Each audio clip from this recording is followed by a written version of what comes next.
Hi guys, ayan. So magluluto na naman tayo ngayon ng tanghalian. So nag-iihaw ako ng talong. Kasi magtutorta ako ng talong. Ayan. Ito ko siya iniihaw. Masarap kasi guys kapag tortang talong iniihaw. Ayan. Apat lang naman na peraso yan. Ayan, malapit na siya guys. Malapit na po maluto. Yan.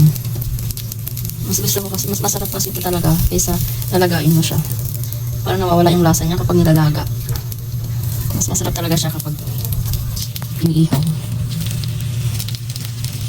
So, pwede na siguro siya, tanggalin na natin.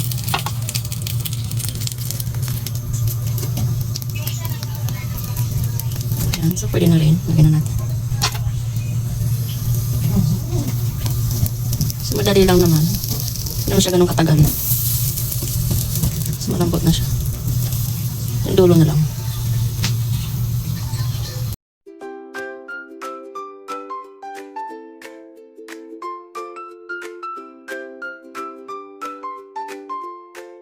So, ayan guys, magbabalat na tayo ng talong. Ayan yung talong, pabalatan na natin.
Yan siya guys. So, di ba ang sarap ng bango?